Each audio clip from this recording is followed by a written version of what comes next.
வணக்கம். மக்கள் நல்வாழ்வு கட்சியிலிருந்து தூத்துக்குடி மாவட்ட தலைவர் ஆர்.கே. பாவேந்தர் பேசுகிறேன். திருச்சி சிவா அவர்கள் கர்ம வீரர் காமராஜர் அவர்களை தரம் தாழ்த்தி தரம் குறைத்து பேசுவது மக்கள் நல்வாழ்வு கட்சியின் சார்பாகவும் லட்சிய பேரவை சார்பாகவும் வன்மையாக நான் கண்டிக்கின்றேன்.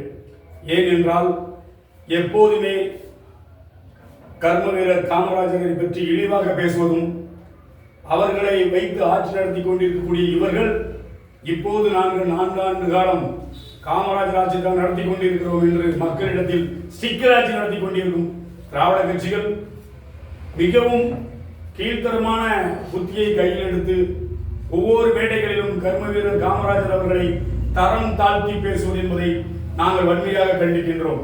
உடனடியாக திருச்சி சிவா அவர்கள் மன்னிப்பு கேட்கவில்லை என்றால் தமிழகம் முழுவதும் காமராஜர் கூட்டமைப்பு, காமராஜர் லட்சிய பேரவை, காமராஜர் கட்சி அத்தனை கூட்டமைப்புகளையும் இணைத்து தமிழக மாநிலம் முழுவதும் கண்டன ஆர்ப்பாட்டம் நடத்துவோம்.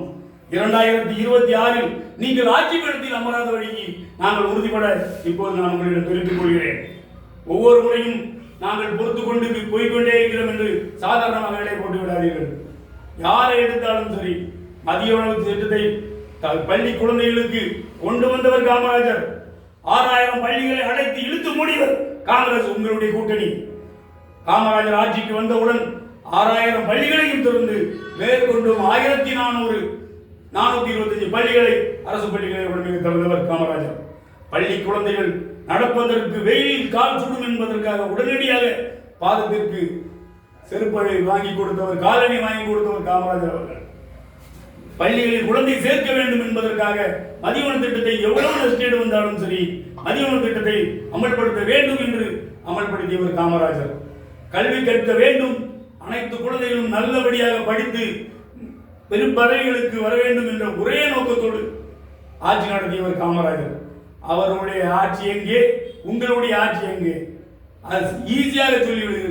காமராஜர் தங்குவதற்கு ஏசி இல்லாமல் தங்க மாட்டார். ஏனென்றால் உங்க அப்பா வீட்டு பணத்திலிருந்து அவருக்கு ஏசி போட்டு கொடுத்தீங்களா?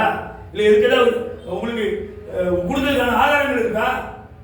சும்மா ஏதோ வந்தோம் போனோம் பேசிக்கிட்டு எப்போ பாரு காமராஜர் ஆட்சி நடத்துறோம், காமராஜர் நடத்துறோம், காமராஜர் ஆட்சி நடத்துறோம். என்ன நினைச்சுக்கிட்டு இருக்கீங்க நீங்க? திராவிட கட்சிகள் பொறுப்பாக அத்தனை பேரும் அனைத்து மக்களும் பொறுமையாக தலைவர்கள் என்ன பேசினாலும் அமைதியாக தலை குனிந்து கொண்டு போய்கொண்டிருக்கிறார் என்று நினைத்துக் கொண்டிருக்கிறீர்களா? 2026 படுகையான தோல்வி அடையும் திராவிட கட்சி என்பதை உறுதிபட தெரிவித்துக் கொள்கிறேன்.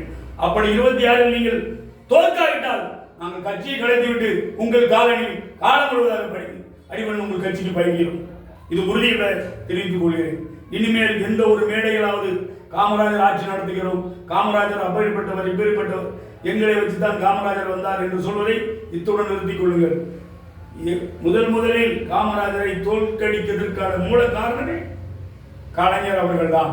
அன்றே சொன்னார் காமராஜர், நாடகக்காரர் கையில் நாட்டை ஒப்படைத்து விட்டீர்கள். நாடகக்காரர்கள் மீண்டும் கார்பரேட் கெமிக்கல் இது போன்று நாட்டை விற்பதற்கான சதிகளை செய்வார்களே தவிர நல்லவர்கள் இனிமேல் ஆட்சி ஆள மாட்டார் சொன்னவர் காமராஜர் அவர்கள். அந்த ஆட்சி தான் இப்போது நடந்து கொண்டிருக்கிறது. ஒரு துண்டு சீட்டாமல் இல்லாமல் உங்களால் ஒரு மேடையில் பேச முடியுமா? துண்டு சீட்டு இல்லாமல் உங்களால் பேச முடியுமா? இத்தனை ஆண்டு காலங்களாக நீங்கள் ஆட்சியில் புரிந்து கொண்டிருக்கிறீர்கள். ஒரு துண்டு சீட்டை தவறுதலாக படித்துக் கொண்டிருக்கும் நீங்கள் காமராஜர் பற்றி பேசிக் கொண்டிருக்கிறீர்கள். காமராஜர் கிங் மேக்கர் என்று பட்டம் பெற்றவர். ஏன் என்றால் காமராஜர் வந்தால்தான் இந்திரா காந்தியை பிரதமராக ஆக்க முடியும் என்று சொன்ன டெல்லி மேலிடமும் அப்படி ஒரு முக்கியமான காலகட்டத்தில் இருந்தது. அப்பேற்பட்ட காமராஜர் அவர்களை இவ்வளவு தரம் தாழ்த்துக்கிற சிவா அவர்களே உடனடியாக நீங்கள் அனைத்து மீடியாக்களையும் அழைத்து காமராஜரை பற்றி பேசியதான் தவறு தெரியாமல் பேசிவிட்டு மன்னிப்பு கேட்காவிட்டால் தமிழ்நாடு முழுவதும் உண்மையாக சொல்கிறேன், தமிழ்நாடு முழுவதும் உங்கள் மீதும் உங்கள் ஆட்சியினர் மீதும் உங்கள் அரசின் மீதும் கண்டன ஆர்ப்பாட்டம் நடத்துவோம் என்பதை ஆணித்தரமான உறுதியுடன் தெரிவித்துக் கொள்கிறேன். நன்றி, வணக்கம். தம்பி